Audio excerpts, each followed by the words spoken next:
साला ज़हूर अहमद हैं, जो एक कदीम रिवायती तरीके से कपड़ा तैयार कर रहे हैं।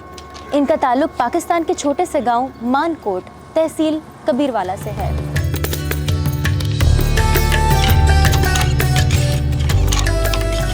ये फ़न न सिर्फ इनके रोज़गार का ज़रिया है, बल्कि इनके ख़ानदान के कदीम हुनर की निशानी भी है। ये आज तो नहीं, साढ़े बड़े अरसे तो काम होंदा पिए, प्यो डाडे तो काम करेंदे पाए ते साड़ी ये चादरां मानकोट दे बहु अरसे तो मशहूर हैं। इधर रेट 3500 रुपया है आज का रेट। ये असां उस लिहाज से 500 तो चालू की थी, आज 3500 ते गई खड़ी। 20 साल तो मैं हमत करन लगा, हूँ आज 7 साल होया खड़ोता इो काम करेंदे पाए। ये 2 दिहाड़े लग वेंदे थे एक चादर ते। ये जो ना सुबह दे बहाने ते शाम वेले बस करे ने अद्धी चादर बन वेंदी है, अद्धी दोबारा दिहाड़े बाद बनाईने। ये जड़े ना असां पहले चरखे ते नड़े वटेने, नड़े वारते मुड़ ताना तड़ने, ताना तान ते मुड़ नलियां वटेने, मुड़ इस अड्डे ते लईने।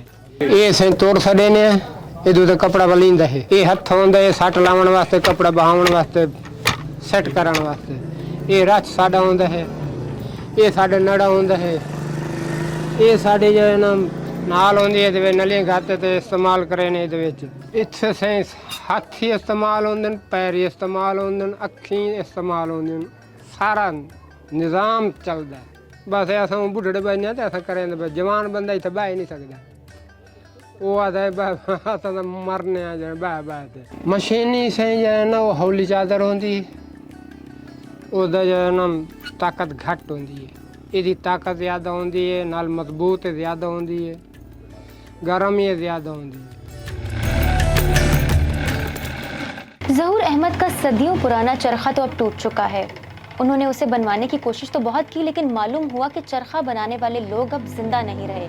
लेकिन कहते हैं ज़रूरत इजाद की माँ है। चरखा टूटा से वो दरखान जड़े न थे बनावन वाले वो टुर गए हैं, वो हुण कोई नहीं बनते।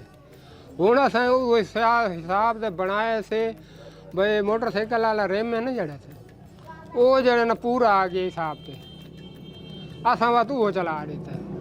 ਹੁਣ ਇਸ ਤੇ ਜਿਹੜਾ ਕੰਮ ਸਹੀ ਚੱਲਦਾ ਪਿਆ ਹੈ। ਬਿਜਲੀ ਦੀ ਸਾਨੂੰ ਕੋਈ ਜ਼ਰੂਰਤ ਕੋਈ ਨਹੀਂ, ਨਾ ਗੈਸ ਦੀ ਲੋੜ ਹੈ, ਨਾ ਬਿਜਲੀ ਦੀ ਲੋੜ ਹੈ, ਨਾ ਕਾਸ਼ਾ ਬੈ ਦੀ ਲੋੜ ਹੈ।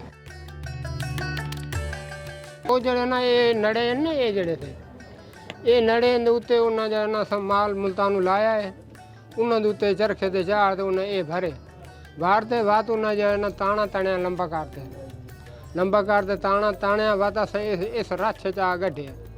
इत्थे गड्ढी गया बाद उन्हें जरा ने ये नलियां बन दी, ये उन्हें नलियां बनाई चरखे से बहुत अस इस्तेमाल इत्थे किया जाए। मैं तो मेरे घर वाली एडू रल तो करे ने, एक बंदे तो नहीं आता। चरखा साढ़े घर से चलेंगे, अस आप ही चलेंगे, घर से चलेंगे, बाल बच्चे सारा काम करेंगे।